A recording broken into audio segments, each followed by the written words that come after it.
Bonjour les amis et bienvenue sur la chaîne du Grief Detective. Aujourd'hui, je me trouve au cimetière Hollybrook de la ville de Southampton, dans le sud de l'Angleterre. La tombe qui nous intéresse aujourd'hui est celle de Frederick Fleet. Frederick Fleet est né à Liverpool le 15 octobre 1887. Il n'a jamais connu son père et sa mère Alice Fleet l'abandonna en 1890 pour partir faire sa vie aux États-Unis avec son nouveau compagnon. Frederick fut ainsi élevé par différentes familles d'adoption ou des parents éloignés. À l'âge de 12 ans, Frederick fut envoyé sur un navire-école. Il devint mousse en 1903 avant de devenir matelot par après. En 1908, il travaille à bord du RMS Oceanic, un navire à bord duquel il servira durant 4 ans. Le 10 avril 1912, il rejoint l'équipage du RMS Titanic en tant que vigie. 4 jours plus tard, le 14 avril 1912, à 22 heures, Frederick et son collègue Reginald Lee rejoignent ensemble le nid de pie situé sur le mât avant du Titanic. La nuit est calme, sans lune, et l'air est froid. À 23h39, Frederick distingue un objet à l'horizon. Il sonne la cloche du nid de pie et contacte la passerelle par téléphone. C'est l'officier James Paul Moody qui décroche et demande « What did you see ?» « Qu'avez-vous vu ?» La réponse donnée cette nuit-là par Frederick Fleet est devenue célèbre dans le monde entier. « Iceberg, right ahead !»« Iceberg, droit devant !» 2h40 plus tard, la mer emporta le Titanic. Frederick, quant à lui, survécut. À minuit, Reginald et Frederick furent relevés de leur poste au sein du nid de pie. Une fois sur le pont, peu après minuit 20, le second officier Charles Lightoller ordonna à Frederick de venir en aide au quartier-maître Robert Hitchens afin de mettre à l'eau la chaloupe numéro 6 située à bâbord. Mise à l'eau à minuit 40, cette chaloupe fut la 3e à quitter le Titanic. À son bord se trouvaient 23 personnes, pour la plupart des dames de première classe, notamment la célèbre Margaret Brown. Vers 6 heures du matin, la chaloupe numéro 6 approcha du Carpathia, le navire venu porter secours aux survivants du Titanic. Reginald Lee, l'autre vigie au moment de l'impact avec l'iceberg, survécut également, d'une manière similaire à Frederick, en recevant l'ordre de mettre une autre chaloupe à la mer, la numéro 13. Mais Reginald ne survécut que peu de temps au naufrage.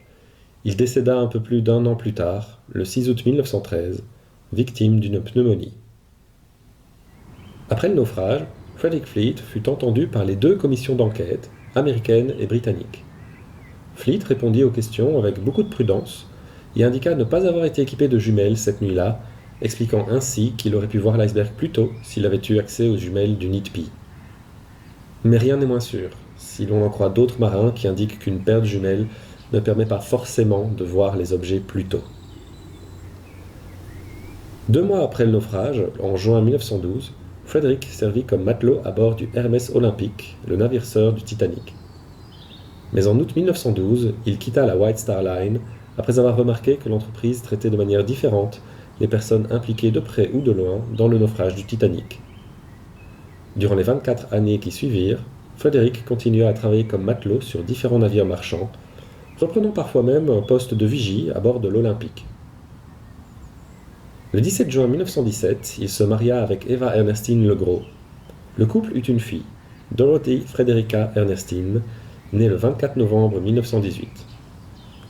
En 1936, Frederick commença à travailler à terre, d'abord pour l'entreprise Harland & Wolff à Southampton, et ensuite pour la Union Castle Mail Steamship Company. À la fin de sa vie, il travaillait à temps partiel comme vendeur de journaux et vivait avec sa femme et le frère de celle-ci, Philippe Legros, dans la maison de ce dernier. À la fin de sa vie, il eut également de nombreux contacts avec la Titanic Historical Society, une organisation dont le but est la préservation de l'histoire du Titanic. Le 28 décembre 1964, Eva Ernestine décéda à l'âge de 73 ans, 73 ans. Le beau-frère Philippe décida alors de chasser Frederick de sa maison. Désormais sans domicile et très certainement souffrant de dépression, Frederick retourna dans la maison de son beau-frère. Son corps pendu fut retrouvé le 10 janvier 1965 dans le jardin de la maison. Une lettre expliquant son geste fut retrouvée par la police. Étant mort dans un état de pauvreté, Frederick Fleet fut enterré dans une tombe sans identification au Hollybrook Cemetery de Southampton.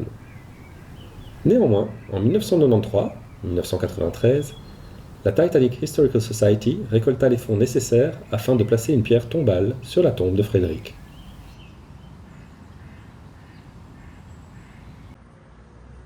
Le Titanic comptait environ 900 membres d'équipage. Près de 700 d'entre eux ont péri durant le naufrage. La ville de Southampton, dont la plupart étaient issus, leur a rendu différents hommages, comme des monuments, ou encore comme le Sea City Museum de la ville, où l'on peut voir la montre de Sidney Sedunary, un steward décédé durant le naufrage, et où une pièce du musée rend hommage à ses membres d'équipage à l'aide de points rouges marquant au sol, sur une carte de la ville, les adresses des membres d'équipage décédés.